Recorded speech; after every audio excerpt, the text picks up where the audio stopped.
Merhaba arkadaşlar. Bugün bu videoda Türkçe söylemek karar verdik Türkler için. Ve bu Ufa'da Salavat Yulayoğlu meydanında ve benimle benim Türk kardeşim, arkadaşım Hüseyin de geldi. Biz bugün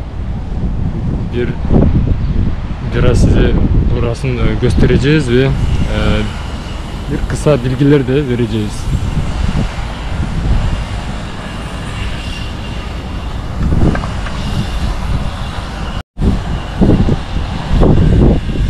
Meydan yakında tadilat için kapanacak. Bir 2-3 gün sonra ve maalesef 2 yıl kapalı kalacak. Gördüğünüz gibi şimdi tadilat başlıyor. Açıkçası burada neyin tadilatı yapılacak anlamıyorum. Zaten her şey çok güzel, iyi görünüyor. Sadece burada anıt var. Salavat Yulayoğlu için koyulmuş anıt var. O anıtın onarılması gerekiyor. Neyse işte böyle haberler.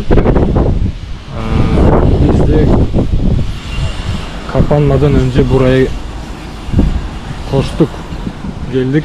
Hava durumuna rağmen yağmur yağdı, çok yağmur yağdı burada.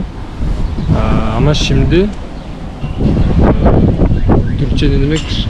Şansıma bak. Evet, şansımıza bak. Güneşli oldu. Şimdi yağmur durdu. Hadi biraz bakacağız ne şeyler var. Burası aydınlatmalı fıskiye. Geceler akşam çok güzel görünüyor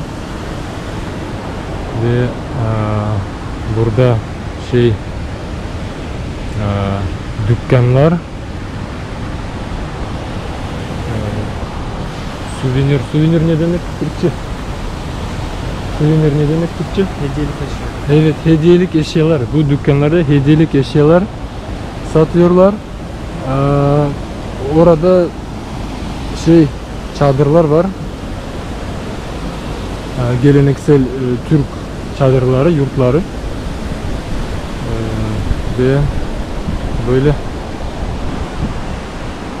şurada Salavat Yulayoğlu için anıt var.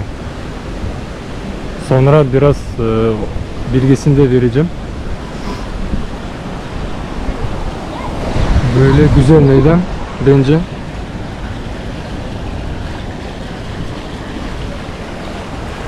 Ama maalesef Ufa'ya gelirseniz 2 yıl sonra geliniz, çünkü burada kapanacak, 2 yıl sonra açılacak. Nasıl olacak bilmiyorum. Böyle hediye eşyaları. Biz şimdi çadırlara gidiyoruz. Çadırlarda bakacağız neler var.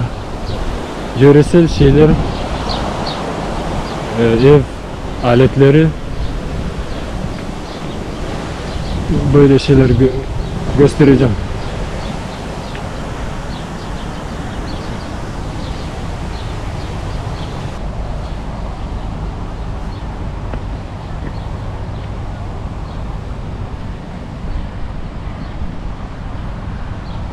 Böyle çadırlar. Gördüğünüz gibi Türk yazıları var. Eski Türk yazıları. Burada da biraz güzel yapmışlar. Ben de uzun zaman buraya gelmedim. Ve buradan böyle manzara.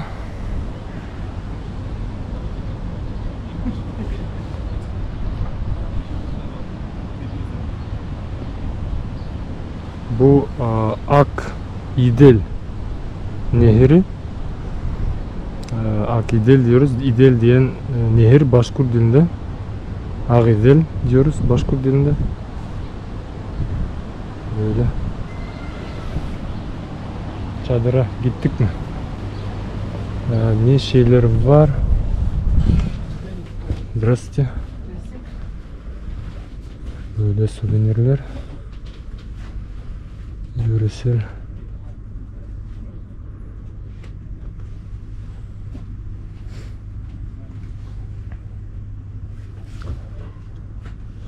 Bunlar börükler, evet, börük. Başkurt baş kıyafetleri.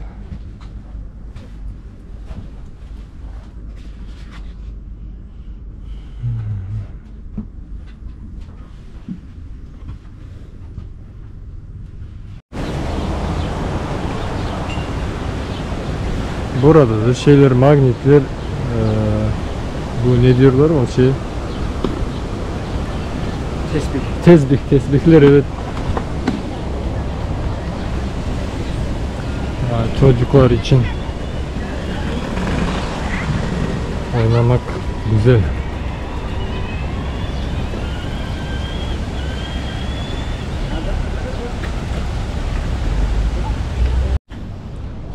Anıta vardığınız zaman Saat Yulayev'in tarihin yok, hikayesini anlatacağım.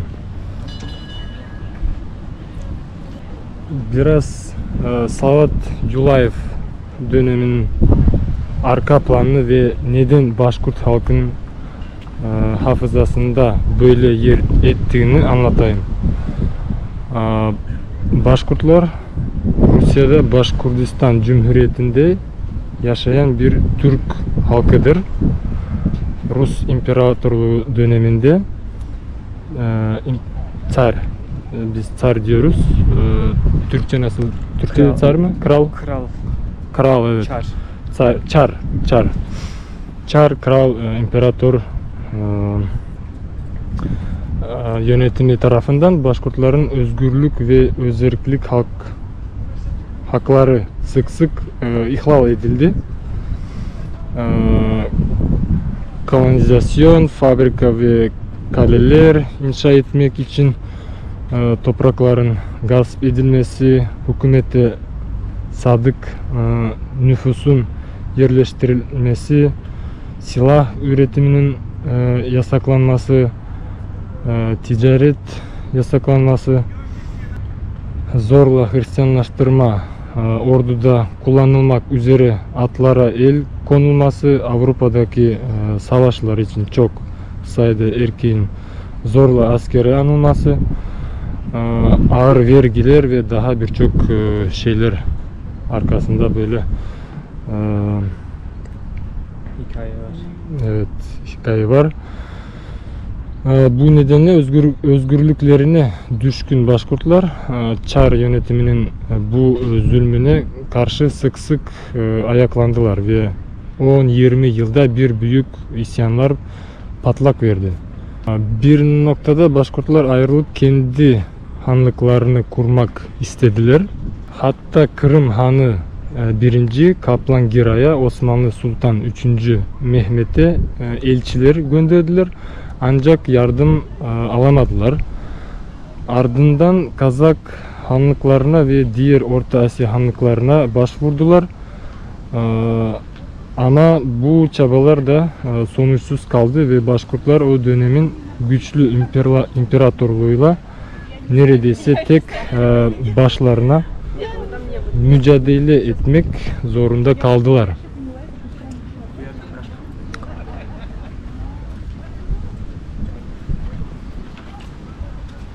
Böyle.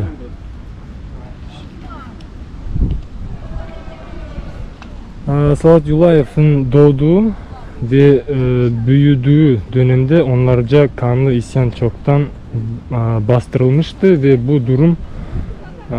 bu durumun onun etkilemesine mümkün değildi. Babası bir Volust idari birim başkanıydı. Rus İmparatorluk ordusunda görev yapmış ve 1772'de Polonya seferine katılmıştı. 1775. Köylü Savaşı, Pugaçov isyanı başlandığında Salavat ve babası kendisini Rus çarı ilan eden Yemelyan Pugaçov'un safına geçtiler.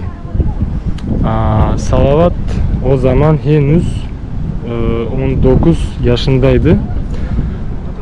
Neredeyse tüm Başkurtlar Pugaçov'un tarafını tuttu.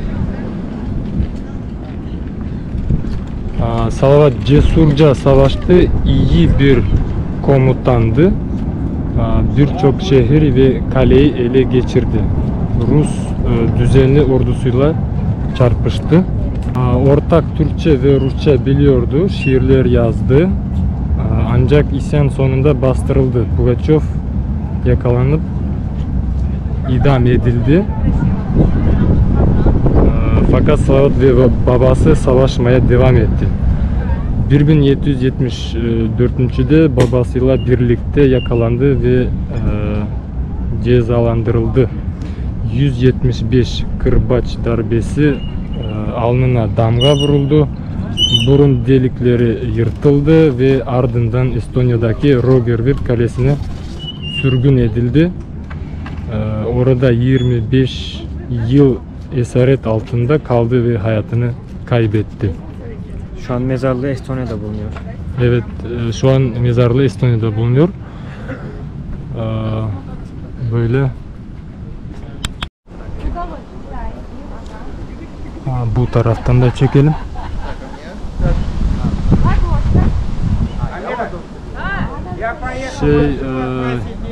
İşte hikayesi bu.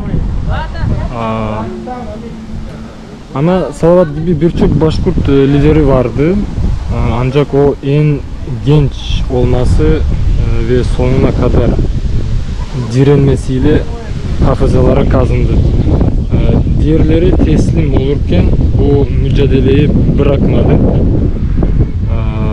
İşte onun kısa tarihi böyle.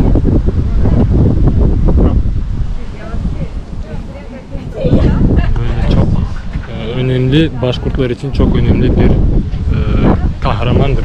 Kahraman diyoruz. Başkurt halkı için önemli bir kahraman. Evet. Özgürlüğün sembolü. Evet.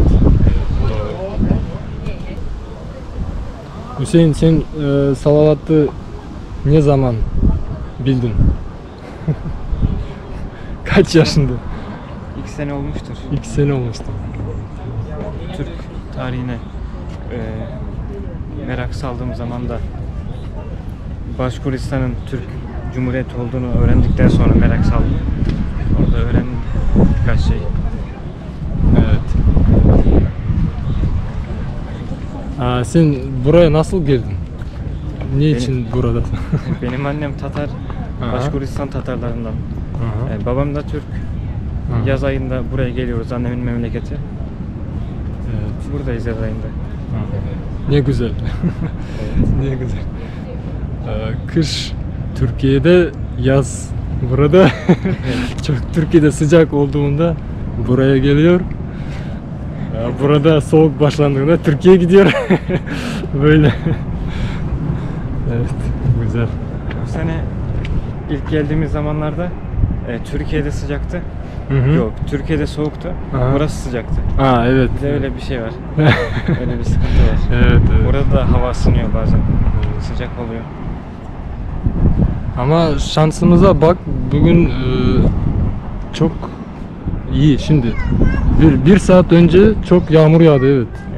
Evet. Evler hala Evet, 2 gün önce evet, böyle bakar. Gördüğünüz gibi. Burada böyle manzara.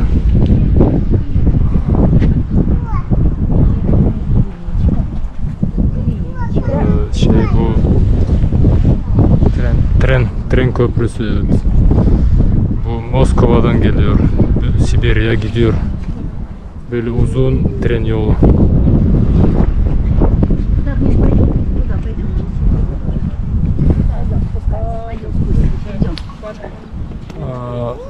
Gördüğünüz gibi bu anıta şey onarım, restorasyon gerekiyor, evet. Böyle. Bu için şey kapanılacak bu yer.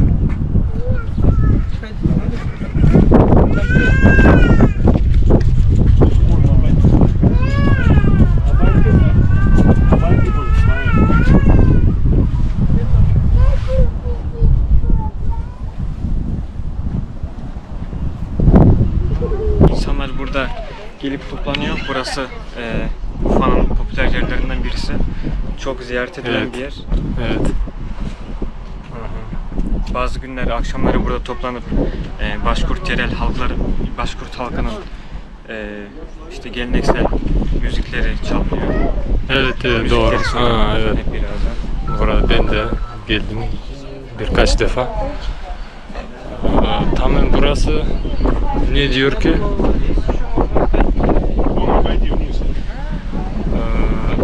Şimdi ben Başkurtça okuyacağım. Siz ise şey, как сказать, сравните. Başkurtça ile Türkçe dilini karşılaştırın. Evet. Kısım, şuraya kadar olan kısım Başkurtça, Evet. şurası da Rusça yazılmış. Doğru. Tamam. Başkurt halkının milli batırı Salavat Yulayev'ga heykel 1962 yılda alındı. Skulptörü Tavasiyev, arhitektörü Ganidinov. Böyle. Türkçesi çeviri nasıl? Başkurt halkının milli batırı, batır Türkiye'de batır olarak kullanılıyor. Batır kahraman demek. Salavat Yulayev'ga heykel 1967 yılda alındı. Tavasiyev tarafından yapılmış sanırım. Evet. Bu Rus İmparatorluğu'na karşı ayaklanma yaptığı bu arada imparatorluğa karşı ayaklanma yaptığı için Sovyetler zamanında imparatorluğa karşı olduğu için Evet, bu evet. savaş Aha, doğru. onun sayesinde yapılmış yani yoksa Evet. yapılmazdı. Yani. Yapılmaz, evet. Böyle doğru, Sovyet zamanında yapılmıştı çünkü o Orada da Rusçasını anlatıyorlar. evet. Туристler için. Чесноковская гора, там находился штаб Чека Зарубина. Вот оттуда они совершали поход на Урал. Böyle Sovyet zamanında Sovyetler Rus İmparatorluğu'na karşı olduğu için Salavat Yulayev'ti kahraman как сказать, официально Resmi olarak kahraman ilan evet, edildi. evet, resmi olarak kahraman oldu. Böyle. Böyle güzel yer tadilat niçin gerekiyor anlamıyorum. Her şey iyi bence.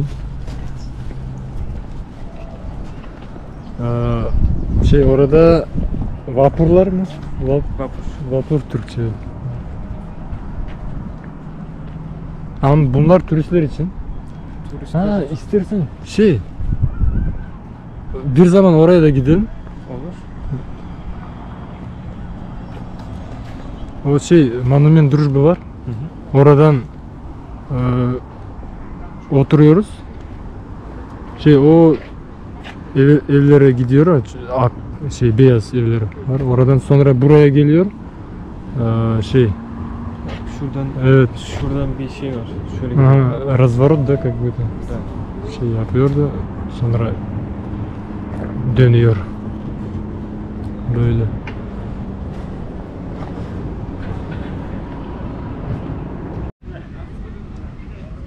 Böyle çiçek yatakları güzel, bakınız.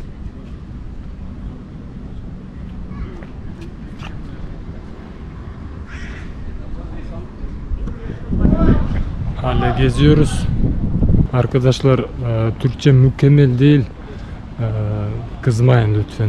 Bu benim ilk defa Türkçe yazdığım video. Türkçe çektiğim video. Sonra yavaş yavaş Türkçemi geliştireceğim. Eğer ilginç olursa Başkuristan hakkında şeyler, videolar daha olacak inşallah. Hüseyin Başkurt bayrağını aldı. Şimdi Başkurt bayrağı var. Türkiye'de şey foto çekirsin. Konya'dan bir şey ünlü bir yere gideceksin. Türkiye'de hangi ünlü yer Konya'da. Evet. Ünlü bir Düşünüyorum. cami mi şey mi meydan mı, evet, Turistik yerler. Başkurt bayrağıyla çekersin. Evet. Şimdi biz oraya gidiyoruz. Vodonaporny Bashnya Türkçe ne demek? İçine su doldurmuşlar eski zamanlarda. Sonra oradan su Su saklanılan yer nasıl deniliyordu? Tam hatırlamıyorum evet. ama. Evet, su Водохранилище mi? не водохранилище, su içine girmiş. Sonra evleri dağıttılar. Oradan evler Evet. Tam bilmiyorum. Bu Sovyet zamanlarda belki düzmüşlerdir. Relyef takip etmiyor mu relyef? Yokuşlu. Yokuşlu. İstanbul'u benziyor. Burası. Evet, Ankara. Ankara. Ankara, evet. Ankara da böyle.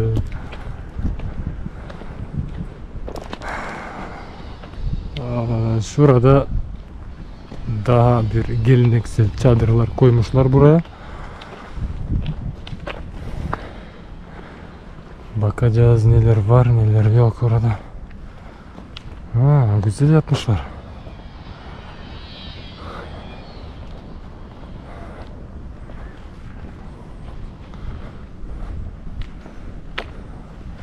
İki yıl önce ben burada biraz gezdim. Çok kötüymüş bu pisliği. Şimdi güzel.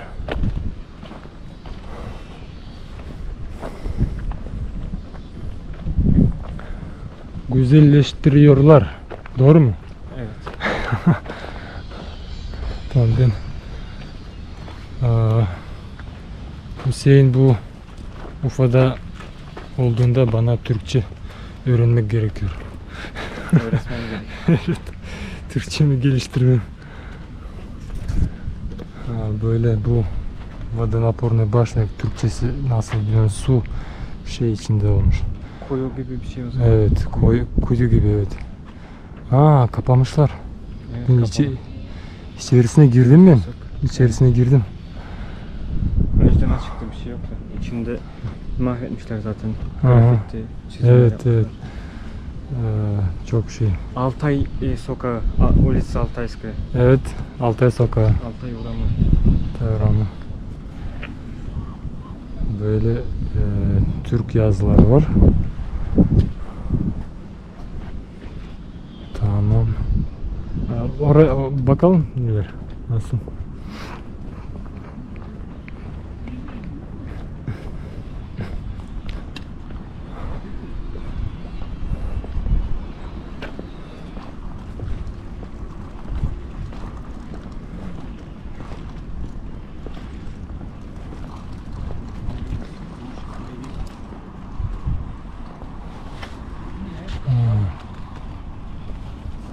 Burasını hala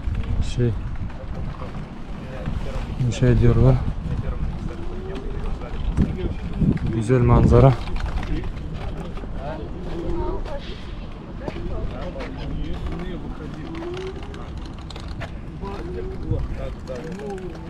Tamam.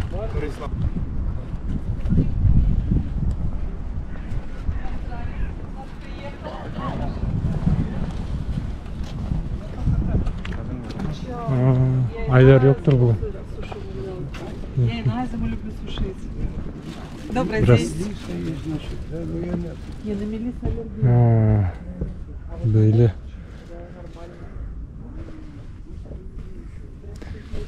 bunları geleneksel Başkurt Bunların ismini ben hala çözemedim. Biz Tübeti diyoruz. Ben Tübeti Türbe değil mi? Türkçe. değil. Şey Osmanlı imparatorlar dediği şey ne diyorsunuz? O Fes. Fes mi? Ha, yok. Kırmızı olan Ha, mı diyorsun? Fes değil. Böyle eski zaman şkaf. Yemek. Eski. Benim anneannem dedemdeki Sen böyle böyle şeyler. zamanlarındaki Evet. şey, Evet. dolap. Dolap evet böyle şeyler bizde de oldu. Hmm, Ой, спасибо большое. bu Sovyet Soyuzu zamandaki Говорят, нас biraz. фотосессию можно провести. Aa, Костюм вот мужской есть, халат, hı hı, шапка, доспехи. hı hı. Или за 300 рублей, или можно что-то купить, там мыло, брелок за 300 рублей. И, пожалуйста, фотосессию. В субботу будет. Türkçesi börük. Börük. Bizde de börük diyoruz. Сейчас уехал, Бөрік. в субботу, наверное. Bu kaftan. Başkurtların kaftanı. Можно с девушками прийти. Aa, Тюбетейки, Да. Салават Юлаев написано на тюбетейке. Было Вот хорошо. это вязь арабская. Надо, видите? Ага. Это можно стирать, и все это вот такая это сделана. Краска. Böyle burada saat Специально. Salavat Yuvayev yazmışlar. А это вот природный башкирский камень. Он сам темный, но когда его шлифуют, он серебряный становится. Тут магнитики есть, юрты. Bu kadınların şeyi. Свистки. Кто в лес ходит, особенно по ягоды, по грибы друг другу, чтобы не потеряться. А этот нагрудник 17 тысяч женский стоит. 17 Вон тот тысяч. красный, это ручная работа, бисер. Ага. Да, да. 17.000 рублей. Там работы много. Можно сказать, что не Ну, 17 монисты тысяч, это современные, да, раньше тогда монеты были как бы того века, Ну. это сейчас как бы, ну вот это работы много. Да. И бисер сам дорогой. Вот, а вот в этих в театр ходят, берут дамы. А вот это что-то, это мыло, да? Это просто? мыло, кстати, мыло очень, понюхайте. Мгм. Это пихтовое Doğal, масло. Натураль. Душится, вот здесь мед, а здесь козье молоко. Ну да, это ручная работа. И оно очень пенится хорошо. Некоторые около подушки как антистресс кладут. Ну, пихтовое, потому что хвойное же всегда успокаивающе считается. Качает. который petrol Evet. Böyle tren geliyor. Ufa bu pasajır olur mu? Ha, yolcuları götürüyor. Yolcu treni evet.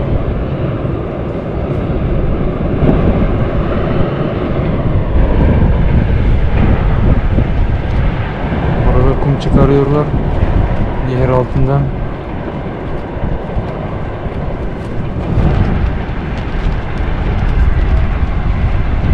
Güzel görünüyor.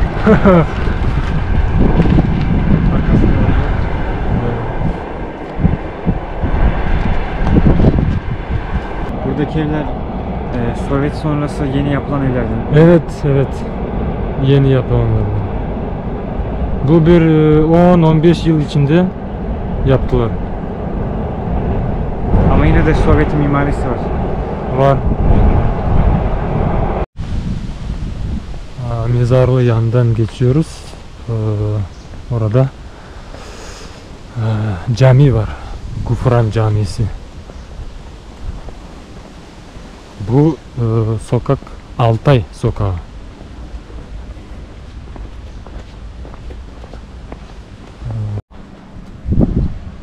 Müslüman ziyareti.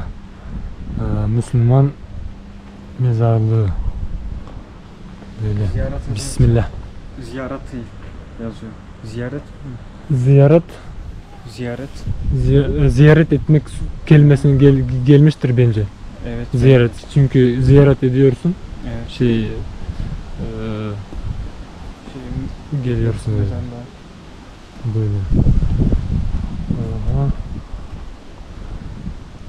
Burada ünlü adamlar, ünlü kişiler yerlenmiş. Bu Gufran Camii.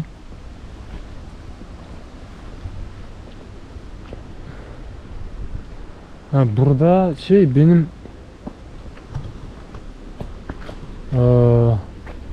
anne.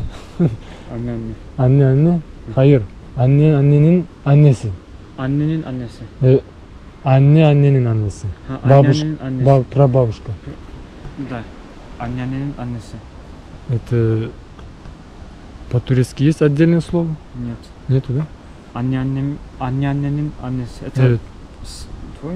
Да. Aa, senin. Evet, benim Bayburnu, Gatya, Haybedin kızı.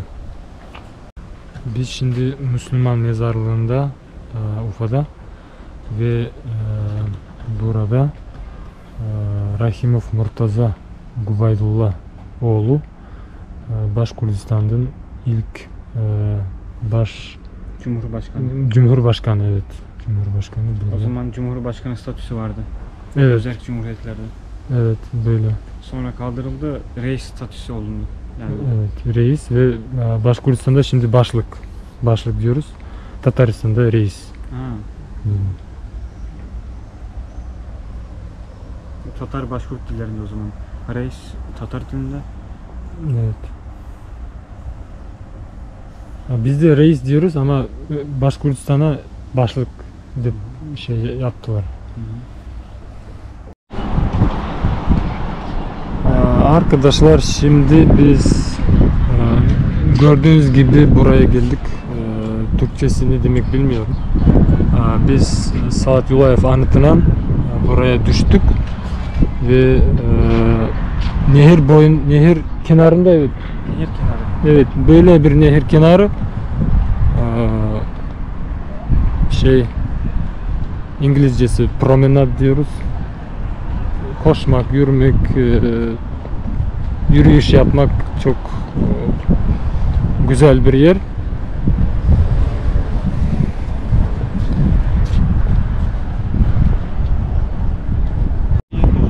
Burası bir restoran.